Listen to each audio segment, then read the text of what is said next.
Bismillahirrahmanirrahim. Dear students, Assalamu alaikum. You are watching English Grammar with Mehboob and I am Mehboob Ahmed.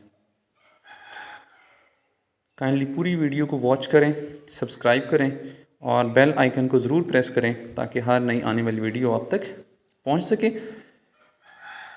चलते हैं जी अपने lecture की तरफ।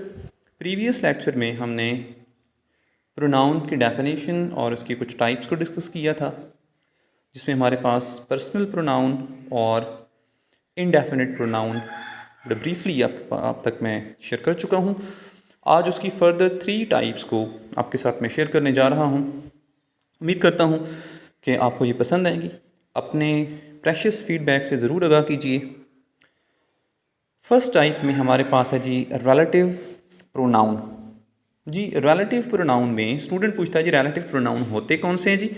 तो हु, विच, दैट एंड हुम, ये हमारे पास रिलेटिव प्रोनाउन के तौर पर इस्तेमाल हो सकते हैं। इनका यूसेज क्या है वो फर्दर चलकर एग्जांपल में डिस्कस करते हैं जी। सेकंड टाइप हमारे पास जो है वो है जी डिमॉन्स्ट्रेटिव प्रोनाउन। ये डिमॉन्स्ट्रेटिव का मतलब क्या होता है? तो डिमॉन्स्ट्रेटिव का मतलब होता है just two point out something, just two point toward something. तो कौन कौन से वर्ड डिमॉन्स्ट्रेटिव प्रोनाउन में आएंगे जी? इसमें हमारे पास दिस हो सकता है, दीज, दैट एंड दोज हो सकता है जी। थर्ड कैटेगरी जो हमारे पास है वो थोड़ी सी अनफेमिलियर है हमारे न्यू लर्नर्स के लिए, रेसिप्रोकल प्रोनाउन। पढ़ने में हमारा काफ़ी सारे उनसे वास्ता पड़ता है जी, ईच अदर और वन अनदर के साथ, लेकिन हमें उनके नेम से कोई काफ़ी ज़्यादा शनासाई नहीं होती। तो वो भी आज आपके साथ में डिस्कस करता हूँ कि ईच अदर हम कहाँ पे यूज़ करेंगे और वन अनदर हम कहाँ पे इस्तेमाल कर सकते हैं जी। तो चलते हैं रिलेटिव प्रोनाउन की तरफ। तो रिलेटिव प्रोनाउन कौन कौन से हैं जी? Who, whom, which and that are relative pronouns जी।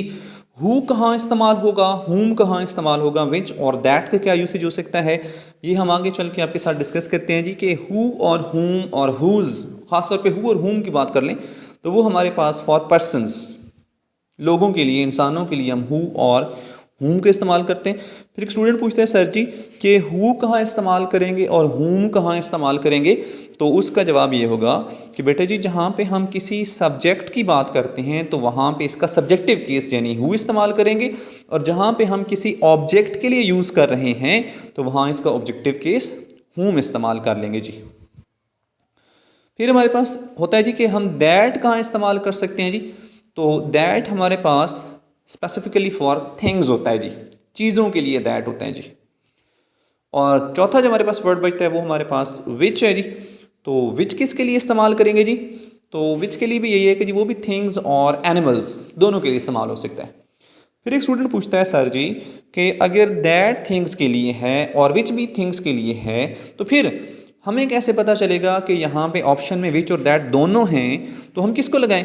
तो उसका जवाब ये होगा कि भाई साहब जहाँ पे आपने किसी स्पेसिफिक चीज़ की बात की है तो वहाँ पे हम दैट यूज़ करेंगे, और अगर चीज़ स्पेसिफाई नहीं है, जर्नल है, कॉमन है, तो उसके लिए हम विच का वर्ड यूज़ कर सकते हैं। तो उसके लिए स्पेसिफिकेशन के लिए दैट, और वैसे हमारे पास विच भी होता है जी।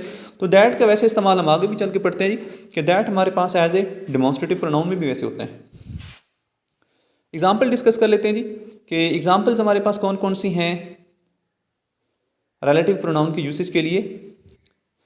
People who are clever can always find a way. People who, तो यहाँ पे पर्सन्स की बात हमने की थी तो यहाँ पे हु की बात है, और पीपल यहाँ पे एज ए सब्जेक्ट है। ये देख लें जी, सब्जेक्ट है तो उसके लिए हु, और अगर ऑब्जेक्ट है तो उसके लिए हूम। सेकंड एग्जांपल क्या है जी? Here are 2 horses which he owned। Here are 2 horses, animals की बात हो रही है। एनिमल्स के लिए क्या यूज़ करते हैं जी? विच यूज़ करते हैं, और थिंग्स के लिए भी विच यूज़ करते हैं। तो इसके लिए हमारे पास खास तौर पे एनिमल्स के लिए विच भी होगा जी। All that glitters is not gold. तो यहाँ पे थिंग्स के लिए दैट का वर्ड यूज़ हो गया जी। तो इसके लिए आपने इसको क्लैरिफाई कर लेना है जी कि which for animals and that for things, और दैट और विच अगर दोनों थिंग्स के लिए होंगे तो दैट फॉर स्पेसिफिक थिंग्स हो जाएगा जी। चौथी एग्जांपल देख लें हु और हुम को क्लैरिफाई करने के लिए। That is the man whom I gave it to. That is the man whom I gave. I is the subject. यहाँ पे doer of an action कौन है? I है। और किसको दिया है? मैन को। तो मैन हमारा ऑब्जेक्ट होगा, इसलिए ऑब्जेक्टिव के लिए हमने हु का ऑब्जेक्टिव केस whom इस्तेमाल किया है। तो who for subject and whom for object. Second category की तरफ चलते हैं जी, डिमॉन्स्ट्रेटिव प्रोनाउन। डिमॉन्स्ट्रेटिव प्रोनाउन हमारे पास कौन कौन से हैं जी? ये पहले हम डिस्कस करते हैं कि डिमॉन्स्ट्रेटिव कौन कौन से जी। पहला हमारे पास डिमॉन्स्ट्रेटिव में आता है जी दिस, फिर हमारे पास आता है जी that, these and those are demonstrative pronouns. जी क्यों इस्तेमाल करते हैं? आम तौर पे न्यू लर्नर्स के लिए होगा जी कि कब इस्तेमाल करते हैं?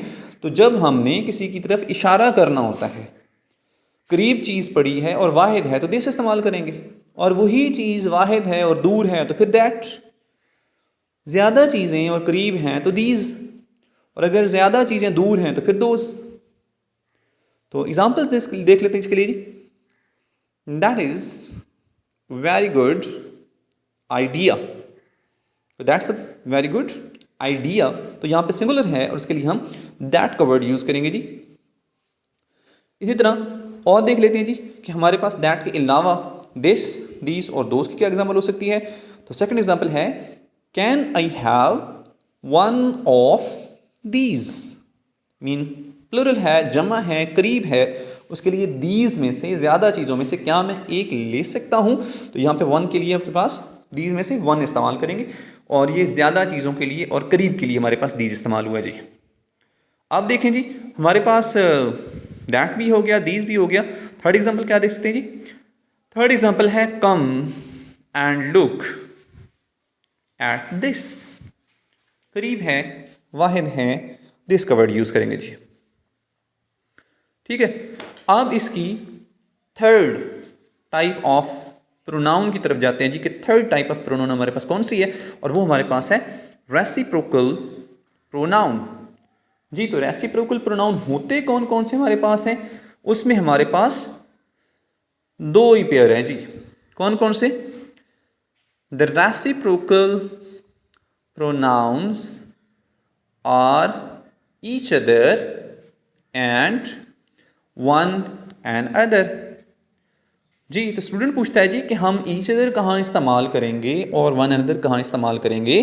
तो उसका जवाब ये होगा कि भाई अगर दो लोगों के दरमियान कोई चीज़ शेयर की जा रही है, ठीक है जी, डिवाइड की जा रही है, जिस तरह दो के लिए हम बिटवीन का वर्ड यूज़ करते हैं, इसी तरह हम दो के लिए ईच अदर का वर्ड यूज़ करेंगे। और अगर दो से ज़्यादा बंदे हैं तो उसके लिए हम वन अनदर इस्तेमाल करते हैं जी। एग्जाम्पल क्या होगी? 10 people वर ब्लेमिंग वन अनदर। तो 10 तो दो से ज़्यादा हो गया, तो इसके लिए क्या यूज़ करेंगे? वन अनदर यूज़ कर सकते हैं। सेकेंड एग्जाम्पल क्या है जी? Both teams played hard against each other. Both mean two, दो के लिए इस्तेमाल होता है जी। तो दो के लिए हम क्या इस्तेमाल करेंगे? Both teams played hard against each other. तो बोथ हमारे पास दो के लिए होगा, और दो के लिए हमने कहा है जी कि ईच अदर इस्तेमाल करेंगे जी। Thanks for watching. अल्लाह हाफिज़।